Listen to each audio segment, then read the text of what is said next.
Salut tout le monde, donc ici Marc de chez Aventure Airsoft Laudière. Aujourd'hui, on va parler un petit peu d'une nouvelle compagnie qu'on a reçue il y a quand même un petit moment. C'est pas des choses qu'on a reçues pour vendre, c'est des guns qu'on a reçues pour tester. Donc on voulait savoir avant de les vendre en magasin si c'était des armes qui allaient être intéressantes.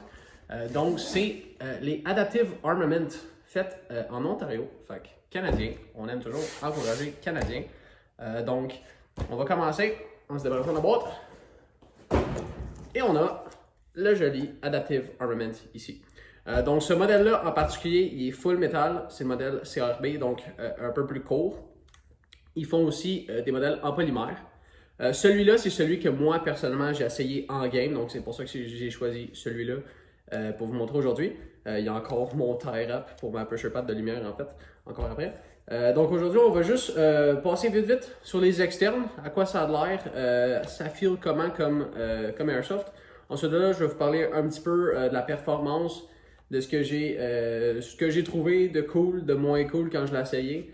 Puis ensuite de ça, on va s'en aller en haut, un petit test de tir de précision, puis un test de FPS. Donc, pour commencer, les externes, donc full metal, comme je l'ai dit, puis c'est un bon full metal, dans le sens que le body est quand même assez épais, il feel très solide. Je vous dirais, si vous avez déjà tenu un Airsoft de la compagnie Arcturus, c'est très proche de Arcturus. Je vous dirais même, ça va être les mêmes matériaux, mais l'assemblement, je dirais, il y a même une petite coche en haut. Ce que j'aime de celui-là, c'est un peu au même style que KWA. Vous n'avez aucun jeu absolument nulle part. Et celui-là a passé des games assez rough, je vous dirais. J'y ai pas vraiment fait attention dans nos games. Puis oui, il a vécu un peu de plancher. Puis même avec ça, aucun problème, rien de lousse après le gun, vous pouvez entendre. Donc ça, c'est le mag que vous entendez un petit peu, là, si vous l'entendez. Mais absolument aucun lousse, ni au niveau du handguard, ni au niveau des receivers, ce qui est toujours le fun à voir. Ensuite de ça, buffer tube non plus, solide au bout. La crosse, un petit peu de jeu, ça c'est normal. Il n'y a pas grand gun qui vont avoir aucun jeu au niveau de la crosse. Les Iron Sights, les flip-up sights.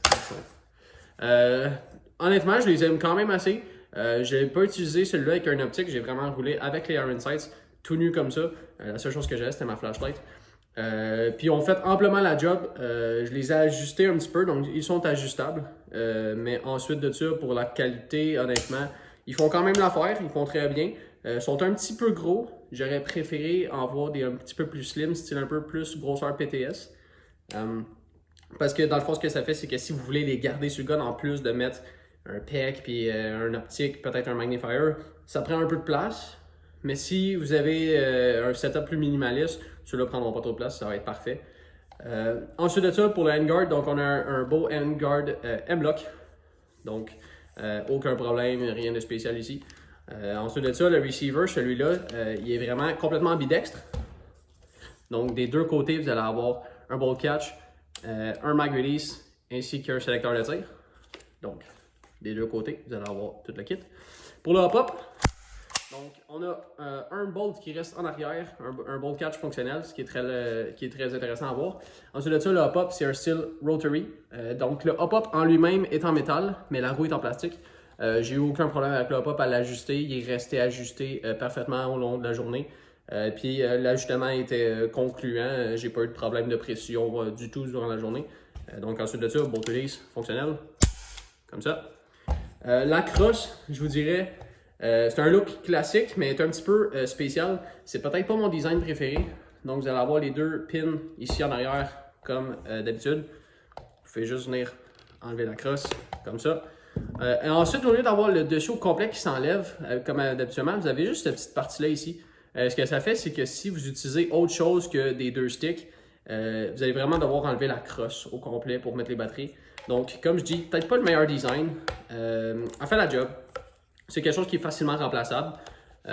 Mais personnellement, c'est le point faible des externes. Ensuite de ça, à l'intérieur ici, vous allez avoir vos fils. Donc, première chose qui est le fun à voir, connexion Deans. En sortant de la boîte, c'est une bonne chose. On veut de plus en plus que tout le monde se promène avec des connecteurs Deans. C'est simplement des meilleurs connecteurs. Et ensuite de ça, on a un petit MOSFET ici. Donc ça, ce MOSFET-là, c'est le Burst Wizard 4. Donc, il fait rien de bien spécial. C'est un petit MOSFET de base, puis en plus, il vous donne le burst. Donc, attendez-vous pas à un super grand nombre de modifications possibles ou d'ajustements. Mais il fait amplement la job. Puis le petit burst, ça peut être le fun. Ensuite de ça, niveau de la gâchette, ça va être un micro-switch. Donc, c'est sûr que le micro-switch, c'est peut-être pas ce qui est le plus sensible sur le terrain. Par exemple, il y en a beaucoup qui aiment quand même la tactilité du micro-switch. On peut vraiment sentir quand on arrive sur la switch. Tu sais vraiment quand tu tires avec celui-là, même si tu n'entends pas tes balles pour une raison X. Micro-switch fait amplement la job. Ensuite de ça, ce qui est pour la performance de l'Adaptive Armament ici, personnellement, je vous mentirai pas, je suis habitué d'utiliser des armes qui valent beaucoup plus cher que ceux-là ici, souvent très modifiés. Et malgré ça, j'ai eu absolument aucun problème à ma journée avec celui-là ici. Donc le terrain où que je l'ai utilisé, c'est Paintball Mirabel. Donc il y a certains terrains où est-ce que vous avez quand même des longues distances, où est-ce que vous avez quand même beaucoup de portée que vous pouvez aller chercher. Et celui-là ici, portée précision, honnêtement, rien à dire. Sortant de la boîte, est-ce que c'est comparable à un Scorpion Evo? Non. Mais c'est comparable à n'importe quelle autre compagnie que vous allez acheter. Puis je vous dirais même que la précision, peut-être un petit peu en haut de la moyenne.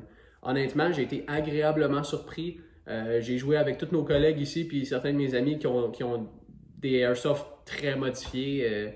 Puis honnêtement, je me suis jamais senti désavantagé. J'ai vraiment eu du fun avec ce petit gun-là ici. Les externes sont vraiment excellents, ils feel solides dans les mains, puis c'est un bon performeur.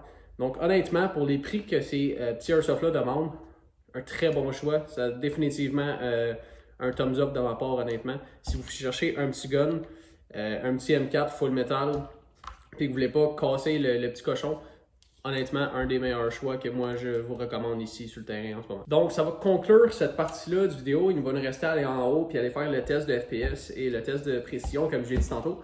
Je vais juste finir en vous disant que si c'est des airsoft qui peuvent vous intéresser, laissez-nous le savoir. On les a vraiment commandés pour les tester. Puis honnêtement, tout le monde qui les ont essayés ici en magasin ont été agréablement surpris. On les a tous vraiment bien aimés.